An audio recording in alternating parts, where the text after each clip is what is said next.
Shalom, Kol Haloyim, Yahweh, Ba'ashem, Yahweh Shai, Ba'ashem, Rachak Wadash, Shan Yukubad, Kadwala Rakwab, Zaquanyam Nawa, Wa Shalayakim Nawa. That's the belongers to our apostles and elders of Great Millstone. Shalom, Wabarakim, Labakarnyam, Shalayasharala. That's peace and blessings to the elect of Israel. I wanted to make a video concerning this word progress. And as you can see, I'm on Online Etymology Dictionary, and it reads, going on, action of walking forward, going forward. The point that I want to get is when you come down here to the second paragraph, and it says, figurative sense of growth, development, advancement to higher stages. So right there, figurative sense of growth, development, advancement to higher stages. So this is going to be one of those examining yourself type videos where we talk a little bit about just your character and really ultimately where you are in this ministry. Are you happy with your growth so far? Are you satisfied with your progress? No matter how long you've been in this ministry, no matter how short, I'll say, of a time that you've been in this ministry, whether it's been a few days to a few weeks. I mean, I won't say days, but a few weeks to a few months to a few years to, I don't know, even more, right? No matter where you are, I feel like this is the question humbly that we can all ask ourselves and be honest with ourselves. Are you happy with your progress? There's so many layers to this truth. There's so many different layers to wisdom, so many different so much knowledge to uncover, and that could be unfold, but it's only going to be open unto you, if you seek that wisdom, if you're putting in the effort, if you're putting in the time. And then of course the Lord will sup with you, and he'll give you that larger understanding, those bigger breakdowns, those stronger characteristics. But that's the question that I'm posing. Are you satisfied with your progress? It's something that it's just important to examine in these end days, especially as we get closer and closer to the end, all hell breaking loose, Jacob's trouble. So of course I got to start here in the book of 2 Corinthians 13 verse 5. It says, examine yourselves whether ye be in the faith, prove your own selves. Know ye not that your own selves, it says, know ye not your own selves, how that Yahweh Shai is in you, except ye be reprobates. And of course, the first phrase is the point. Examine yourselves whether ye be in the truth. Prove your own selves. And how do you prove it? You prove it by putting in the work. And that's exactly why the scriptures say faith without works is dead. Because you can't prove to me, or you can't prove it to yourself that you believe, that you have the faith, without showing actions that back up your faith. And if you show those actions that back up your faith, ultimately you should be growing.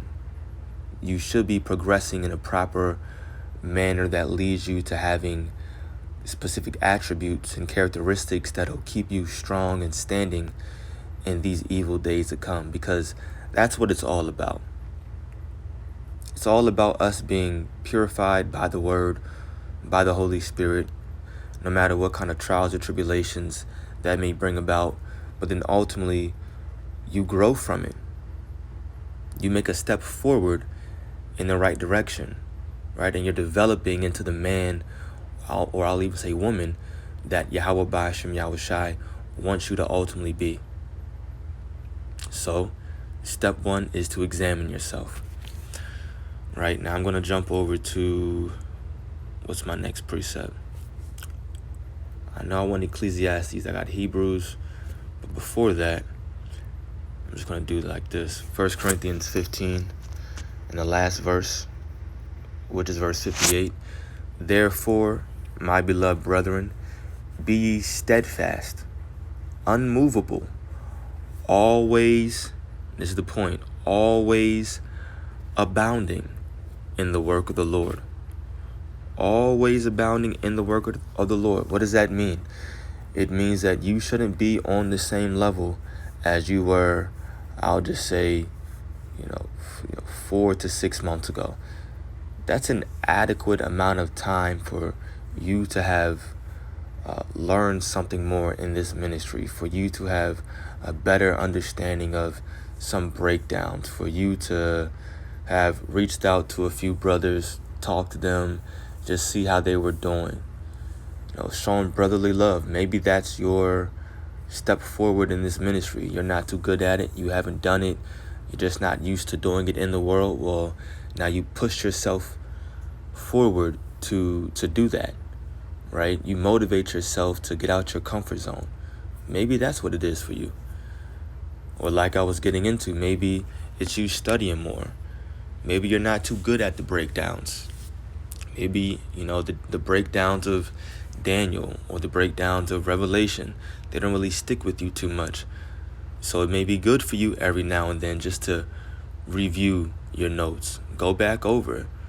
You never know. Maybe it's something that you missed before, or maybe it's just something new, some new some new knowledge that the Most High gives you concerning whatever topic. Or it could simply be the Most High puts you through a certain trial or tribulation, and you have to do your best to keep your integrity, remain faithful, and do what you got to do to get through that trial. Jump over that hurdle. And on the other side, you gain, as the book of Hebrews calls it, the peaceable fruits of righteousness. Stronger characteristics that hold you over in the end days.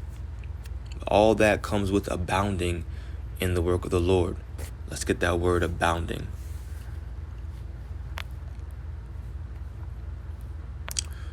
The word abounding, parasio. It says to exceed a fixed number of measure. Yeah. To be over, to remain, to exist, or be at hand in abundance. To be great, abundant, a thing which comes in abundance or overflows, right? So go above and beyond. Do more. That's what it's coming down to. Because you don't want to just put in mediocre effort. We talk about that every now and then. The Lord isn't looking for mediocrity.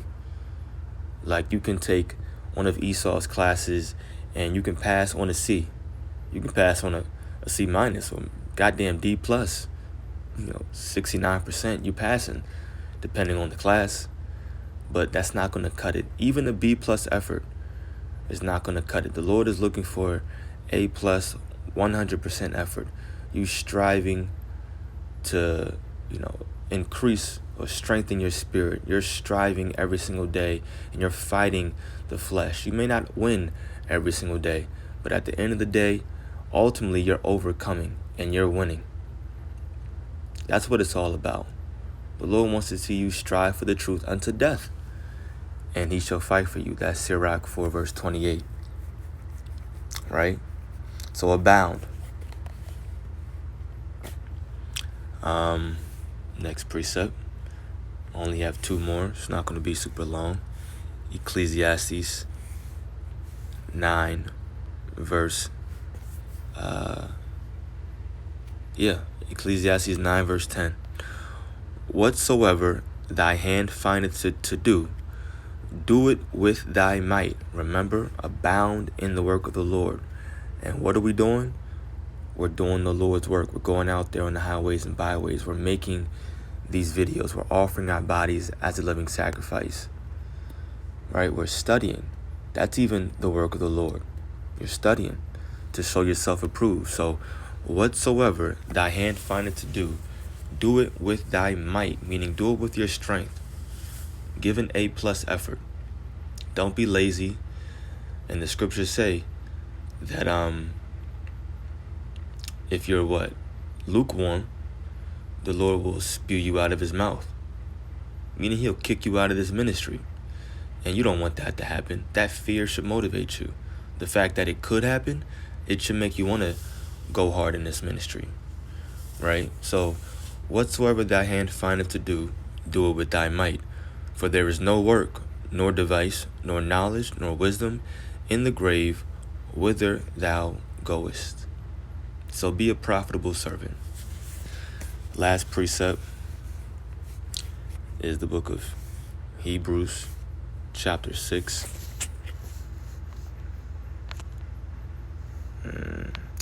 Hebrews 6, verses 9 through 11. And I want to get it in the NLT as well. But I'll read it first in the King James. Verse 9 says, "But beloved, we are persuaded better things of you, and things that accompany salvation, though we thus speak. For the Most High is not unrighteous to forget your work and labor of love, which ye have shewed toward his name, and that ye have ministered to the saints, and do minister. And we desire that every one of you do shew the same diligence to the full assurance of hope unto the end." So we're supposed to be showing what? Diligence. It says to the full assurance of hope unto the end. Being diligent in this ministry. What does that mean? It means you're putting forth all your might. You're putting forth your best foot, I believe the phrase goes. And you're not slacking. You're not giving up. You're not turning your back on the plow, looking back. No, you're looking forward. You're running this race with some urgency, right? You know the days are at hand. You're doing your best to redeem the times. Let's read this in the NLT, and then we'll get out of here. Hebrews 6, starting at verse 9 in the NLT. "Dear friends, even though we are talking this way, we really don't believe it applies to you. We are confident that you are meant for better things, things that come with salvation. For God is not unjust. He will not forget how hard you have worked for him, and how you have shown your love to him by caring for other believers as you still do." Man, that's a lot of meat right there. Let's read verse 10 again. "For God is not unjust. He will not forget how hard you have worked for him, and how you have shown your love to him by caring for other believers as you still do." Man, that's a mouthful. But what is it coming down to? It's coming down to you doing the Lord's work, putting your best foot forward, but then also understanding that by you putting in work and going out there and teaching, going out there and edifying, you're doing work that pleases the Lord because you care for the other believers. You have cared for the elect. And you hear us always say it. You always hear us say it with our apostles on down, that all we care about is the elect. That's it. The rest of the nation of Israel, the 2/3, if they want to remain, and they're going to remain in that heathen-like mentality, cool. You'll get treated like a heathen on this end. You'll die like a heathen, but you'll come back in the kingdom. Then we can chop it up with you and have a good time. Right now, we show our love, it says to him, meaning to the Lord, by caring for the other believers. That's why we get out there on the highways and byways. That's what motivates us. That's what pushes us. Knowing that the elect need to hear this gospel. And all we're doing is planting the seed. The Lord is the one giving the increase. That's all we have to do is teach. Right, so verse 11 says, "Our great desire is that you will keep on loving others as long as life lasts, in order to make certain that what you hope for will come true." I like verse 11 in the King James better.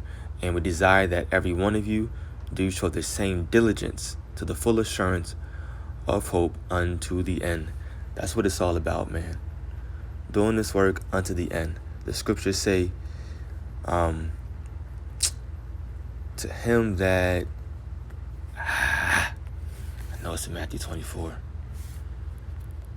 Let me see. The same shall be saved. I'll get it. Matthew 24, verse 13. "But he that shall endure unto the end, the same shall be saved." And you should be progressing along the path of salvation all the way unto the end. You shouldn't be slacking. You shouldn't be stagnant in this ministry. And you damn sure shouldn't be, what's the proper word? I can't think of it, but I'll just say this phrase. You shouldn't be moving in a backwards direction. You should be moving forward, constantly abounding, going harder and harder, seeing that we're at the end, seeing that Jacob's trouble is almost at hand. You should be progressing along the path of salvation all the way into the end. That's how you make it. Just you stay in the spirit, right? So I pray that this was edifying. I want to give all glory, praise, and honor to Yahweh Ba'ashem Yahushai, Ba'ashem Rachakodash. Double honors to our apostles and elders of Great Millstone. Peace and blessings to the elect. Shalom.